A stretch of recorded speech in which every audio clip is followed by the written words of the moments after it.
Oke, selamat siang semuanya. Kita mulai aja ya. Baik, hari ini pelatihan SPSS yang pertemuan ketiga ya. Hari ini kita akan membahas tentang regresi. Jadi regresi ini digunakan untuk mahasiswa yang penelitiannya kalau judulnya itu depannya itu misalnya pengaruh, ada kata pengaruh gitu. Pengaruh ini terhadap ini gitu. Jadi kalau ada kata pengaruh ataupun faktor-faktor, nah itu sudah pasti tools-nya atau alat yang untuk membuktikan penelitian tersebut adalah dengan menggunakan regresi, ya. Nah di sini saya akan menjelaskan dulu teori-teorinya, nanti kita masuk ke praktek langsung ke SPSS, ya. Di sini regresi, ya. Regresi yang kita kenal itu ada dua. Ada yang namanya regresi sederhana, ada juga yang namanya regresi berganda. Tapi umumnya ada beberapa kesalahan pengucapan ataupun penulisan atau menafsirkan. Sebenarnya regresi berganda itu nama lainnya itu bukan berganda harusnya. Jadi dia itu kalau dia lebih dari 3 variabel bebas itu nggak berganda lagi, ya. Jadi nggak berganda kalau lebih dari 3 variabel bebas. Tapi kalau 2, oke lah, masih bisa disebut dengan regresi berganda, ya kan? Yang kalian ketahuin kan kalau regresi sederhana itu berarti variabel bebasnya itu kan 1, ya kan, variabel X-nya, sedangkan variabel terikatnya Y-nya itu 1 juga. Nah kalau di regresi berganda itu variabel bebasnya itu 2, X1 dan X2, Y-nya 1 tetap. Nah selebihnya kalau dia 3 variabel lebih dari 2, dia bukan disebut dengan regresi berganda lagi. Ya, nanti kalian bisa lihat di buku metode penelitiannya Profesor Sulianto. Ya, jadi banyak sekali yang salah tafsir, salah menuliskan kalau model yang digunakan dalam penelitian skripsi kalian ataupun skripsi dia itu termasuk regresi berganda. Ya, nah di sini umumnya yang ada di layar kalian, regresi berganda ini, dia menguji hubungan linear antara satu variabel dependen dengan 2 variabel independen. Dependen itu variabel terikat, ya, variabel yang ditentukan oleh variabel yang besarnya ditentukan oleh variabel bebas. Jadi variabel terikat ini bergantung sekali dengan besarnya variabel bebas, ya. Jadi di sini contohnya kalian mau melihat hubungan ataupun mau melihat pengaruh, kita bisa pakai regresi. Ya di sini ada contohnya misalnya hubungan antara suhu warehouse dan viskositas cat dengan jumlah cacat maaf pada produk misalnya. Ini dia mau lihat aja hubungannya bagaimana, apakah hubungannya positif, apakah dia hubungan negatif. Nah itu bisa dibuktikan dengan regresi, ya. Nah kalau dalam penulisan regresi itu nulisnya caranya kayak gini ya, menuliskannya. Kalau kalian pada penelitiannya itu tidak melakukan pengujian-pengujian statistik, ya, bisa kalian gunakan tulisannya itu ini, ya B biasa. Tapi kalau kalian menggunakan model ekonometrika, itu nggak boleh menulis B kayak gini, ataupun A-nya kayak gini, nggak boleh. Tapi simbolnya harus simbol alfa. Ya, simbol alfa itu kan kalau kalau di kalau di model yang tidak menggunakan ekonometrika itu A aja, tapi kalau pakai model ekonometrika itu harus alfa tulisannya. Begitu juga dengan B. Ya, B. Kalau kalian nggak pakai model ekonometrika boleh pakai B dia notasinya, tapi kalau kalian pakai model ekonometrika itu harus beta lambangnya. Ya nggak boleh dia B. Karena itu dalam bahasa statistik itu sangat sekali ya, berbeda gitu. Jadi kalau dalam model apa? Regresi. Kalau kemarin kan kita belajar tentang apa ya kan, uji kuesioner ya kan. Kalian belajar reliabilitas sama validitas. Itu kalau penelitiannya itu menggunakan kuesioner dengan alatnya itu skala Likert. Jadi itu harus diuji dulu. Nah, kalau di regresi itu nanti kalian akan melakukan yang namanya uji asumsi klasik. Dia lah kawan ini. Jadi uji asumsi klasik ini sangat penting sekali buat kita ya, karena ada apa kesalahan dalam kesalahan dalam pembimbing ya, terutama di kampus kita. Kebanyakan mereka melupakan penggunaan dari uji asumsi klasik. Sebenarnya uji asumsi klasik ini sangat penting sekali. Jadi kalau kalian nanti sudah melakukan perhitungan dengan SPSS, keluar outputnya, pertama kali yang harus dilakukan itu adalah uji asumsi klasik, ya. Jadi uji asumsi klasik ini pertama kali dilakukan. Jadi kalau model kalian itu sudah bebas dari segala uji asumsi klasik, kalian sudah bisa langsung melakukan melakukan analis data. Tapi kalau belum, itu harus dilakukan treatment. Jadi kebanyakan salah kaprah pembimbing di ekonomi, mereka kurang paham mengenai uji asumsi klasik. Jadi kadang mereka lupakan itu. Padahal kalau sudah menggunakan regresi, apalagi regresi berganda, itu wajib sekali, karena kalau nggak ada pengujian uji asumsi klasik, itu dikatakan hasil kalian itu belum valid, ya. Sama seperti yang di awal-awal kemarin, kita membuat kuesioner, kalau nggak diuji validitas, reliabilitas, kalau nggak valid, nggak reliable, kita nggak bisa melanjutkan penelitian kita atau perhitungan kita. Nah, begitu juga dengan regresi. Jadi regresi yang kalian lakukan, baik itu regresi sederhana maupun regresi berganda, itu harus dilakukan dulu uji asumsi klasik, data-data yang kalian dapat itu, data penelitian kalian, baik itu sekunder ataupun primer, ya. Yang membedakannya nanti mungkin dalam uji asumsi klasik itu ada satu uji yang namanya uji autokorelasi, ya. Di situ kalau kalian menggunakan skala Likert gitu, hasilnya menggunakan skala, itu nggak perlu pakai uji autokorelasi. Tapi kalau di penelitian kalian datanya itu data time series, misalnya data suku bunga, bulanan, tahunan, mingguan, harian, itu sudah pasti harus melakukan uji autokorelasi. Ada 4 nanti uji asumsi klasik. Nah, di sini saya share dulu. Ini karena ini yang paling penting sekali nih, uji asumsi klasik. Jangan sampai kalian lupakan, ya. Jadi tujuan kita melakukan uji asumsi klasik ini adalah memberikan kepastian bahwa persamaan regresi yang kita punya itu memiliki ketepatan dalam estimasi, tidak bias dan konsisten, ya.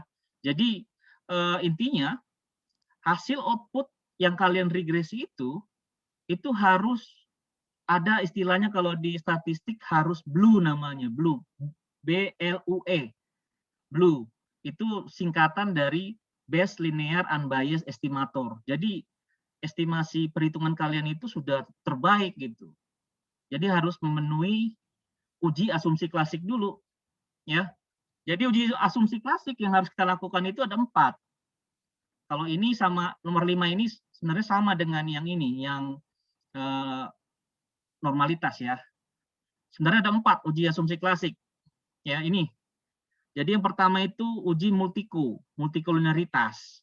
Baru yang kedua adalah uji heterokedasitas. Yang ketiga adalah uji normalitas. Baru yang terakhir itu yang membedakan penelitian dengan data cross section ataupun data time series, data yang menggunakan skala, yang kalau kalian pakai kuesioner itu nggak perlu pakai uji autokorelasi. Tapi kalau kalian datanya sekunder, seperti data-data ada nilainya langsung, suku bunga, ataupun data jumlah tenaga kerja, jumlah karyawan, jumlah apa gitu ada nilainya, itu harus pakai uji autokorelasi. Ya. Nah, ini contohnya. Misalnya ada seorang peneliti ingin menguji asumsi klasik dari variabel kinerja karyawan. Lalu variabel bebasnya ada struktur organisasi, budaya organisasi, ataupun kepemimpinan. Contoh kasusnya ya. Ini ada apa? Saya ada skripsinya mahasiswa bimbingan saya juga, tapi saya lupa naruhnya di mana skripsinya ini, soft copy-nya. Nanti pertemuan berikutnya baru nanti akan saya bahas lagi, ya. Nah, di sini yang pertama, kalau kita melakukan uji asumsi klasik, ini ya. Apa rame ini? Rame lah Asumsi bobohan klasik. Ya, cek-ceknya. Yang penting kan bacaannya enggak. Kita melakukan uji asumsi klasik itu untuk menguji apakah pada model regresi kita ditemukan adanya korelasi antar variabel bebas. Jadi diusahakan, diusahakan di sini ya, model kalian itu nggak saling berdekatan, ya nggak saling berdekatan. Maksudnya gini, misalnya variabel X1 dan X2 itu, misalnya X1 itu orang tua kalian, misalnya ayah kalian, X2 itu kalian. Nah, itu kalau secara biologis, itu kan berdekatan sekali kan sedarah. Nah, kalau dalam statistik itu tidak boleh dilakukan itu gitu. Nah, begitu juga dengan variabel yang kalian gunakan, itu nggak boleh berdekatan, nggak boleh dia korelasinya itu sempurna sekali gitu, 90% atau berapa itu nggak bisa kalau dilakukan dalam regresi. Makanya dalam pemilihan variabel usahakan memilih variabel bebas yang tepat. Ya, kira-kira jangan berdekatan gitulah. Nanti pasti akan mengalami multiko namanya. Ya. Jadi uji asumsi klasik yang pertama itu yang harus kalian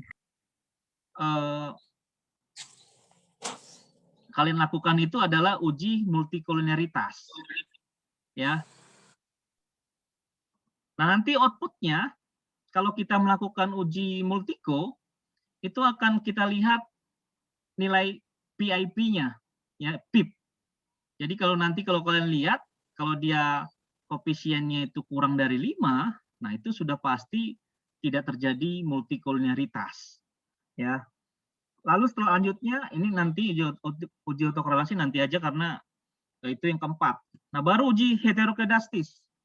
Di sini tujuannya itu adalah untuk menguji apakah dalam model regresi itu terdapat ketidaksamaan varians dari residualnya dari suatu pengamatan ke pengamatan lain.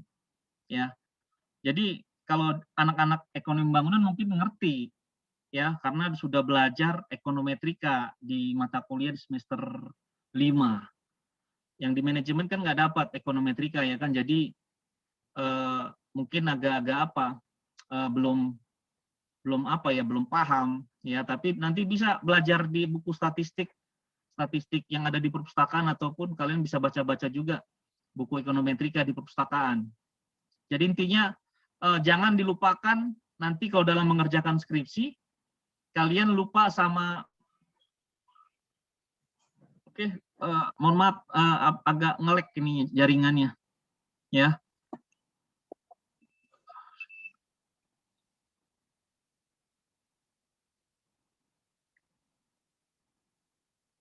Oke, kita lanjut lagi. Nah, di sini ya tadi saya sudah bahas tentang multikoliniaritas ya. Jadi tujuannya itu untuk menguji apakah dalam model regresi itu ditemukannya korelasi yang tinggi. Nanti kalian bisa lihat caranya bagaimana melakukan step-step dalam SPSS-nya. Yang paling utama itu teorinya dulu harus tahu. Ya, kalau nggak tahu nanti bingung. Pokoknya kalau kita sudah melakukan regresi, itu harus diuji dulu asumsi klasiknya. Kalau dari uji asumsi klasik itu ada gangguan ataupun tidak memenuhi prasyarat dari uji asumsi klasik, itu berarti kita nggak boleh melakukan analisis terhadap hasil regresi kita tadi. Kita harus harus melakukan treatment dulu, harus melakukan perbaikan dulu data kita. Perbaikan datanya bagaimana, Pak? Perbaikan datanya itu bisa dengan cara kita menambah sampel kita, ataupun kita menambah data kita, yang tadinya mungkin datanya misalnya 10 tahun, tambahin jadi 12, jadi 15, jadi 20. Makanya kalau dalam penelitian itu intinya semakin banyak data yang kita punya, itu maka akan semakin baik hasil yang akan kita peroleh. Jadi kalau datanya cuma sedikit, cuma 30 ataupun berapa gitu, itu nanti akan kesulitan kalian dalam melakukan uji asumsi klasik. Makanya minimal itu kalau menggunakan data time series itu minimal 15 datanya, 15 tahun ya, atau 15 bulan atau 15 hari bisa juga, tergantung penggunaan waktunya. Tapi kalau dia cuma 3 tahun, 2 tahun ataupun 4 tahun data kalian, itu susah sekali kita melakukan uji asumsi klasik nantinya. Pasti akan terjadi hal-hal yang dari 4 tadi pasti ada yang melanggar. Makanya usahakan data kalian itu minimal itu 15 supaya nanti melakukan uji autokorelasi, uji yang lain itu tidak ada pelanggaran. Bagus hasilnya. Jadi kalau udah bagus uji asumsi klasiknya, kalian bisa melanjutkan dengan uji hipotesis. Kalau uji hipotesis kan kalian udah tahu ya kan? Uji hipotesis nanti ada uji T, uji itu namanya uji parsial ya, satu uji T. Uji F itu uji simultan, keseluruhan. Baru tentang koefisien determinasi. Nah, itu yang paling utama ya, kalau udah uji asumsi klasik, baru diregresi, hasilnya baru pengujian hipotesis, barulah kalian bahas. Ya. Jadi urutannya begitu. Tapi kalau untuk anak manajemen yang pakai kuesioner, pertama itu memang harus uji validitas, reliabilitas, baru masuk ke uji asumsi klasik, nggak usah pakai autokorelasi ya. Baru lanjut ke uji hipotesis, baru terakhir pembahasan. Pembahasan dari Pembahasan dari hasil dari output regresi spesies kalian. Jadi jangan sampai salah. Ya jangan salah ya. Nah, ini kemarin mungkin yang belum tahu bagaimana memasukkan data dari SPSS, ini dia.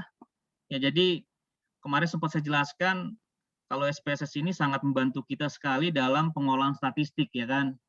Nah, kalau di komputer kalian sudah diinstal SPSS-nya, yang paling tertinggi itu 228, tapi umumnya sekarang rata-rata pakai yang 25. Lebih apa sih? Tampilannya lebih user friendly gitu ya. Jadi kalau kalian nanti mulai paling awal itu kalian klik aja nanti icon SPSS-nya di desktop kalian, desktop di laptop kalian atau di komputer kalian. Atau kalian bisa juga dengan mengklik icon start ya, start lalu program files, lalu carilah program SPSS, nanti akan muncul. Nah, pertama kali nanti akan tampilan seperti ini tampilannya ya. Tampilan seperti ini. Lalu muncul lagi nanti kotak dialog seperti ini. Nah, nanti ada dua pilihan di bawah ini ya, ada data view sama variable view. Nah, nanti di sinilah nanti akan kalian masukkan data-data kalian. Ya, dimasukkan di sini data-data kalian. Tapi sebelumnya kalian lihat dulu ini. Di sini ada yang tadi saya jelaskan itu ada data view, ada variable view. Nah, di sini nanti ada kolom yang namanya nama, name, lalu tipe. Tipe ini merupakan jenis variabelnya apa? Numerik, tanggal, nominal, atau string. Ya. Lalu ada width, lebarnya berapa karakter yang dipakai, misalnya 8, di pol aja dibuat. Lalu desimalnya kira-kira berapa koma yang kalian pakai di belakang, berapa digit. Lalu ada labelnya. Label ini menandakan apa ya? Responden identity-nya. Penjelasan dari variabel yang kita gunakan itu. Kalian bisa tulis. Misalnya Y di name-nya, kalian buat Y itu adalah pendapatan misalnya di labelnya.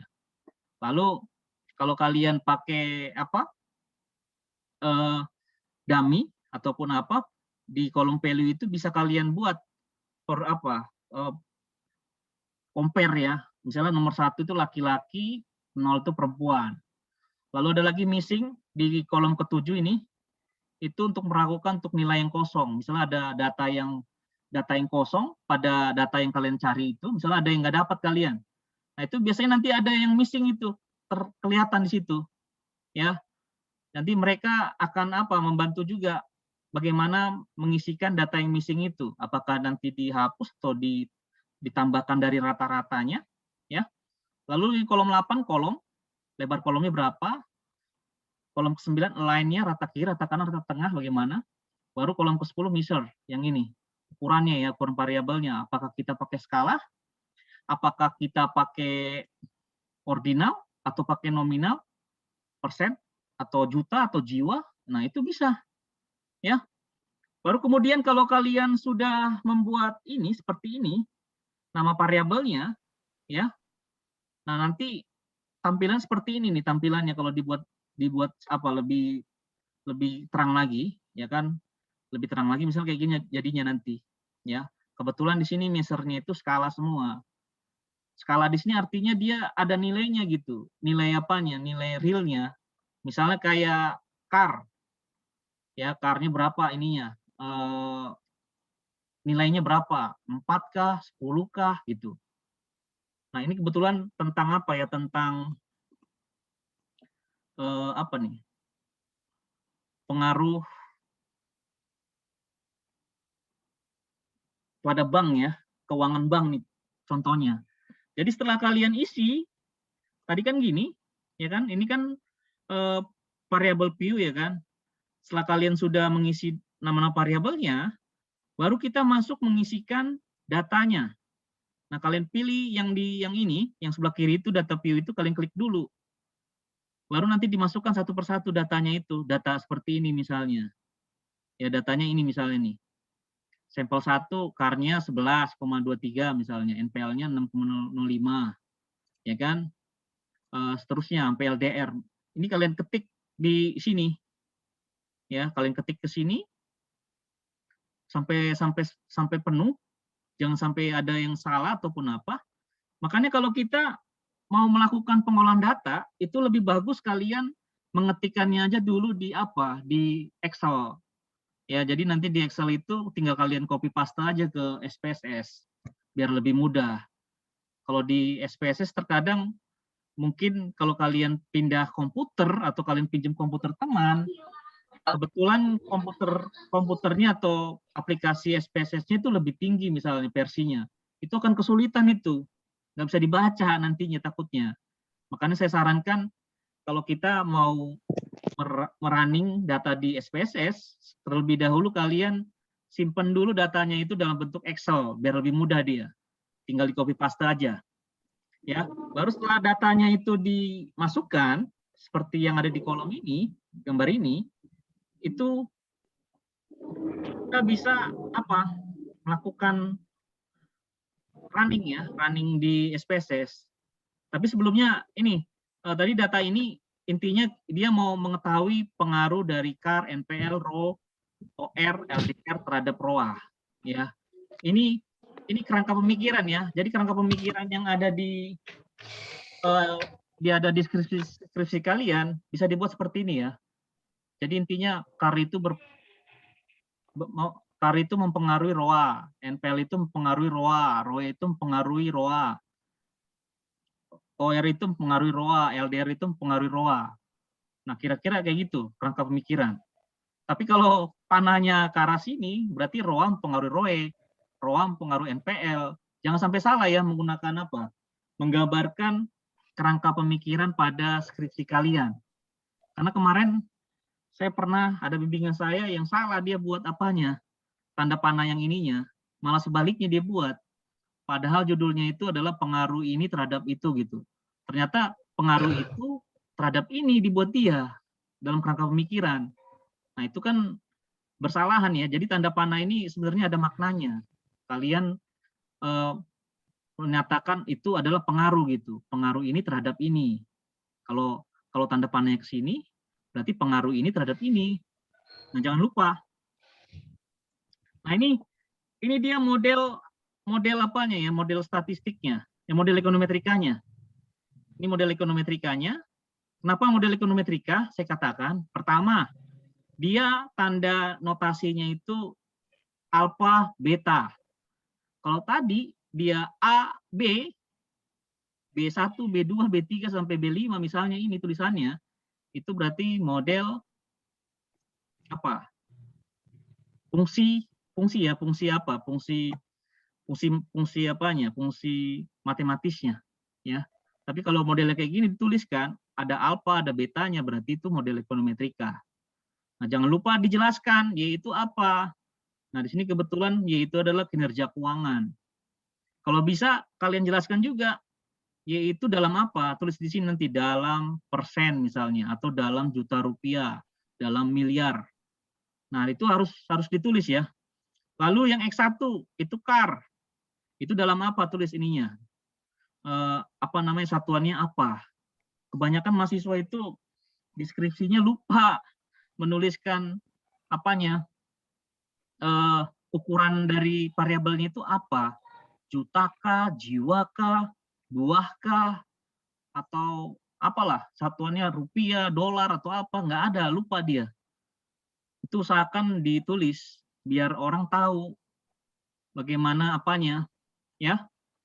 Nah, umumnya juga nanti yang sering salah biasanya kebanyakan kita melakukan regresi dalam variabel kita itu biasanya ada yang misalnya X1-nya persen, X2-nya juta, X3-nya misalnya skala misalnya, X4-nya misalnya indeks misalnya. Nah, itu kan nggak sama ya kan ukurannya. Nah, bagaimana supaya sama? Ya kalian melakukan apa? Logaritma natural namanya. Jadi data tersebut dilogaritmakan, nanti akan apa? Akan sama, dia nggak terlalu jomplang gitu nilai-nilai dari variabel bebas itu. Kalau kalian regres kan ada yang miliar, ada yang persen, ada yang skala, itu kan pasti kan aneh kan? Masa miliar diregreskan dengan persen kayaknya jomplang sekali. Nah, itu apa juga yang harus diperhatikan kalian ya nanti kalau dalam model kalian itu variabel bebasnya itu ada X1, X2, X3, itu berbeda-beda satuannya. Jangan sampai kalian regres nanti pasti hasilnya jelek itu. Ya jangan sampai kayak gitu ya. Nah, di sini ya yang tadi saya jelaskan, kalau kalian sudah melakukan permodelan, kalian sudah ada datanya, sudah punya data misalnya, dimasukkan ke SPSS lalu di run. Nah, jangan lupa pertama kali kita harus melakukan uji asumsi klasik. Ya, normalitas, heterokedastis, multiko sampai autokorelasi. Nah, autokorelasi ini untuk penelitian yang data time series. Yang tadi saya bilang data time series itu data bulanan, tahunan, harian, atau mingguan gitu, yang punya nilai. Tapi kalau yang nggak punya nilai gitu, didekatkan dengan skala, nggak perlu pakai autokorelasi, ya. Nah, di sini tadi kalau ini tampilannya ya, kalau tampilan kita sudah punya datanya, kita mau meregres. Jadi nanti ada kotak dialognya seperti ini, ya. Ini nanti akan kalian isikan. Di sini ada pilihannya dependent. Nah, dependent ini kalian pilih apa yang menjadi variabel dependent kalian, variabel terikat pada penelitian kalian. Kebetulan di sini adalah ROA. Jadi nanti diklik di sini, pindahkan ke kanan ini. Baru ada lagi pilihan independent. Ya, independent ya. Nah, pilihlah variabel-variabel bebas yang akan kalian teliti di sini. Kira-kira apa? Ya. Nah, kebetulan kalau kalian lihat di kotak dialog ini ada 1, 2. Nah, kalau kalian mau melakukan autokorelasi, ini lagi pegangnya, ini lagi ya. Ini adik ya, mama masak ya. Ya. Tadi janji abang buat bakwan jagung tadi. Ya. Sini ada statistik. Statistik ini untuk apa? untuk multikolonialitas. Jadi kalian nanti pilih Itu dulu dimakan yang di tangan aku. pada bentar ya. Nah, pada ininya yang dicentangkan itu yang ini, estimate, covariance, model fit, part and variable correlation, baru coordinated diagnostiknya. Ya, ini yang kalian centangkan nanti kalau kalian klik yang ini gitu. Lalu kemudian kalau yang plot ini itu untuk melihat heterokedastis. Ya, heterokedastis. Jadi nanti pada menu yang tadi yang ini ya kan, kalau klik plot ini nanti akan muncul seperti ini dia. Seperti ini ya tampilannya ya, dialog box-nya. Nah, yang pertama Y itu kalian isi dengan S-resit. Jadi S-resit ini kalian pindahkan ke sini ke Y, baru untuk X-nya itu JPRED. J prediction, JPRED ya. Y resit, X JPRED. Nah, itu jika penelitian kalian itu pengen melihat forecasting atau melakukan peramalan ya, ini dipakai juga ya. Nah, contohnya ini kebetulan kalau saya pakai SPSS langsung agak lambat. Ini nanti PowerPoint-nya akan saya bagikan ya biar kalian bisa belajar. Nah, ini contohnya aja ya, saya apain ya, saya contohkan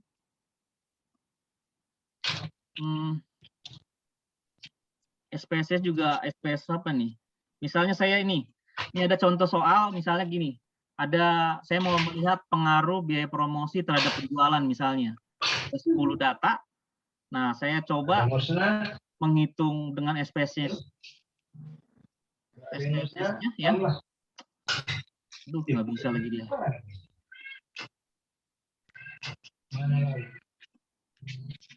Bentar dulu ya.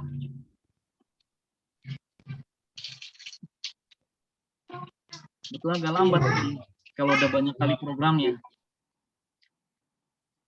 Jadi kita tinggal 1 kali pertemuan ya.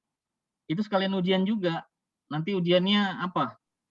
Kerjakan di rumah aja.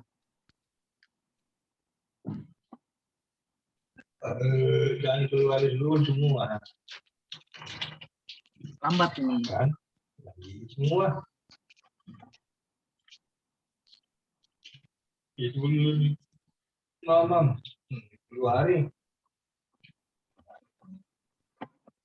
Lambat sekali, aduh Tuhan.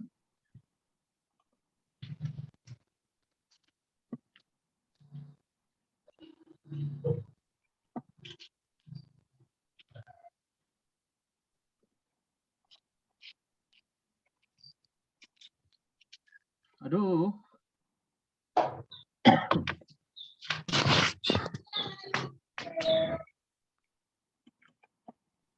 Ini ya.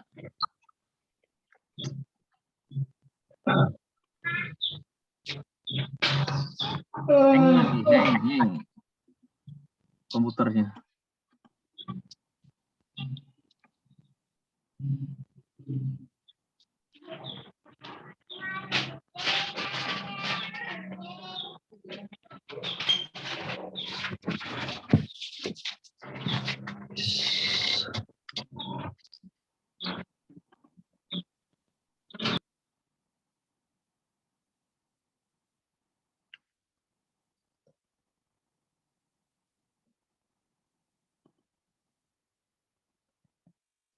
Tuhan.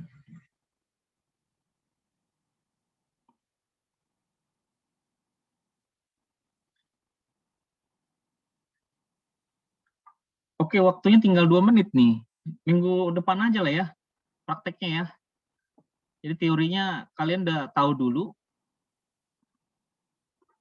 Jadi intinya yang paling utama saya tadi jelaskan, kalau kalian setelah melakukan regresi dengan SPSS, itu harus pertama kali melakukan uji asumsi klasik.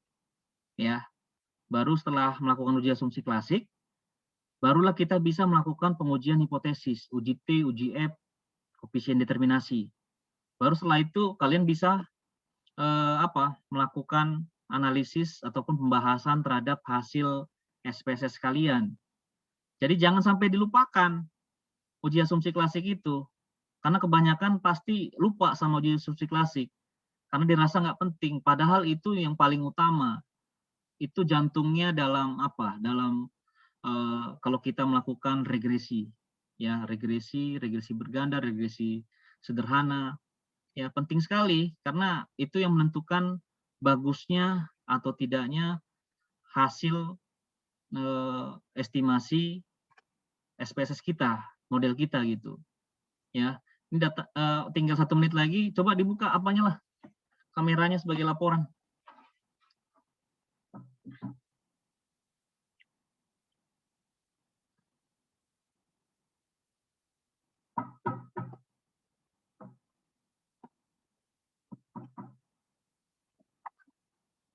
Bentar ya.